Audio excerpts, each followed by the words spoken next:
My father asked for your attention, and I'm quite frankly just going to demand it. So please.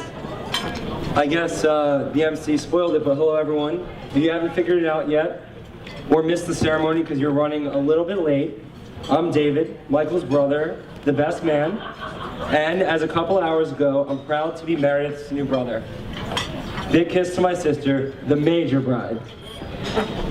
I'm not really nervous to be up here, but I also really want to just do everything pretty much right. Michael told me that he doesn't want anything too sappy, and Meredith's meticulous schedule calls for few breaks in the music program, so here it is, short and sweet as I can do. This is my best man speech. I want to take you way back. That's it. I want to take you way back. Maybe not as far back as Mark can go, but I want to take you way back to the summer 2006. This is where I improv a little bit. I'm not even going to look at the speech. It was interesting because I was out in LA for the summer having a great time, or I thought I was having a great time. I was interning, I was doing things I probably wasn't supposed to be doing, having a great time, and I was having a good time. I really enjoyed it, but you know what? I got on a flight to come back east, to come home, and then head off to my senior year in college. Well, Michael said, well, when you land at Philly International, Mom's gonna pick you up. You're gonna come right down the shore, right down the front neck, and then you're gonna meet me at Murmur. I don't know if anyone here knows what Murmur is, but it's fucking everything. At least to Meredith and Michael, that is. I get down the shore, I throw on my shoes because they don't allow sneakers, my button down on my jeans, and I hit the road with my buddy Brian, who's also with me in LA. We thought everything was the Sunset Strip, but no. The most magical, magnetic night was about to happen. Show up to Borgata, and the line around the Murmur, because it was brand new, was like as far as I could see.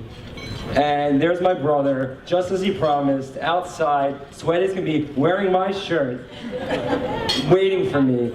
They wouldn't even let me in, so my brother goes into his back pocket, I don't know, a wad of something, gives it to the guy before you know Brian and I are in. He goes, by the way, it's a group of my friends, but there's like this girl here. I just wanted to let you know. So we go downstairs. I think it's probably to this day Michael's and Meredith's favorite table, right by the DJ booth on the floor. And we're excited. My buddy Brian and I are like, holy shit, we've been in LA this whole summer, we're so cool, but you know, this is awesome. You know, I think DJ Am was spinning that night, it was amazing. So I'm grabbing drinks, having a blast, all my brothers dying, so it was so much fun. And I'm grinding up, Shira was there, Mara was there, and I was having a blast. Little did I know that Meredith was like, who is this jerk? And why is he spilling drinks all over me? And this is gross. I'm up on Shira, having a blast, I don't know. It just wasn't really working. So, I was having fun, and it was an interesting way to meet your brother's girlfriend. And honestly, I'm not really sure what Meredith thought of me back then, and to tell you the truth, I didn't care. I'm not really sure what I thought of her either, to tell you the truth. I mean, who introduced their little brother to the girlfriend at a casino nightclub down the shore? I'll tell you who, Big Mike. It's pretty amazing though, the two of them were quickly living together with Roscoe and Shira, and they were on Walnut Street, and Meredith pretty quickly became a huge fixture of our family. And you know what, when you become a fixture of the family, you just don't date one person. When you date a Gewurz, you're stuck with all of us. For those of you who don't know my family well, there's no element, for those of you who do know my family well, there is no element of surprise in what I'm about to say. For those of you who are meeting us for the first time, listen up. We're fucking crazy. I totally just embarrassed my mom. I'm sorry, but we are. I coined a term long ago, happily dysfunctional, and I really can't think of any other way to describe us. Honestly, to tell you the truth, I wouldn't want it any other way. We are a loud, talking group with amazing energy to match our height and stature. Apparently, none of us ever make mistakes, and we are definitely most always probably right. One of these days, I'm going to write Andy Cohen at Bravo to pitch him a reality show, and at the very least, we'd clean up during the pilot of Family Deathmatch. It's really not uncommon to find us sitting around the dinner table, yelling over each other, while my mom serves inhuman portions of Costco chops, homemade soups, and whatever else Archer finds at the supermarket that day. The dogs, all 5 of them are barking, and it's borderline chaos. We represent Darwinism at its core, and only the strong survive.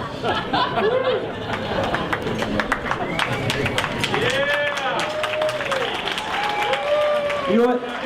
There's honestly very little that can cut through the noise and clutter at Dodds Lane, and that's when we come full circle to Mare. Hi! Yeah!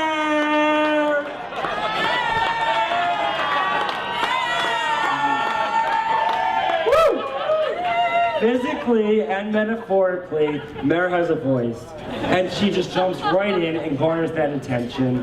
Whether it's giving Pop-Pop a blow-up doll for his 80th, or taking Victoria to a Black Eyed Peas concert, she's such a natural fit in the mix that it seems like she's been around forever. I think Mare gets it, but if you don't, please know it's all about love.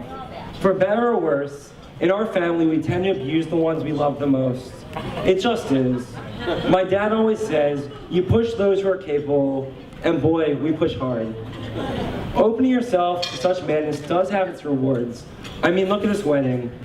With the support of all of our parents, mainly your amazingly organized father, and a staff of probably 50+ workers, my mom grabbed the reins without sleeping for weeks and created such a beautiful affair. Obviously, she enjoys party planning, but for real, the real reward was making something beautiful for you, Mare, and for my brother. That's her, and that's really all of us.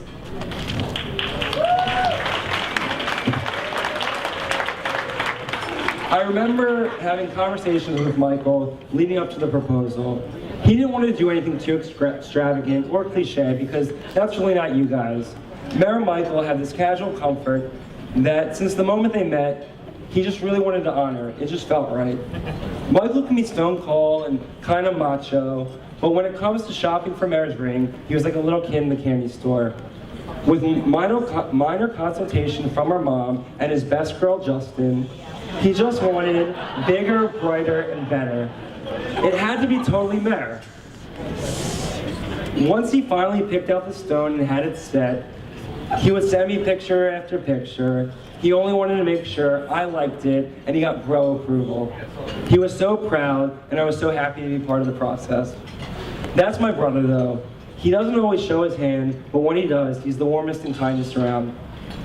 Outdoing himself, Michael loves to tell people that when they were newly engaged, a girlfriend of Mare's commented about how sparkly the ring was. In response, Mare looked down and innocently said, "It's new."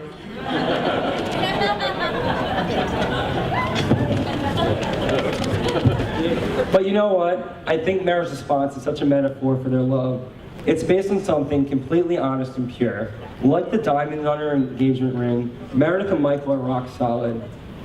They may be new, but let's be real, that sparkle isn't fading. And just a word to the wise, a diamond is sharp, like Meredith and Michael, so don't forget that. I know them both very well, and as needed, they'll definitely cut you. Obviously, I'm not married and have no idea what's ahead, but that's not going to stop me from sharing my opinion and giving some words of wisdom. Whether life gets you down and adversity enters, remember today. Remember your love for each other. Don't be afraid to not know something, and always take a deep breath before speaking, Michael. And have each other. You have each other and amazing families to support you. You two just fit. Never forget how lucky you are, and never take it for granted. Better page skills. Wrapping things up, I can't believe I didn't instantaneously fall for Mare the moment we first met. But I guess that's what happens when your genius older brother introduces you to the love of his life in a basement nightclub of an Atlantic City casino. Publicly, in front of all these people, I want to apologize to you, Mare, for spilling so much vodka all over the place and inappropriately grinding up against you and Shira while being so damn sweaty. Just because I apologize for the first time doesn't mean I don't expect to do it again. This is the next chapter for you, Michael, but just like Jared, I'm not going anywhere. One of the many special things about you two is how you include your families in everything. I can't wait to be part of the next. Continue to be a great brother.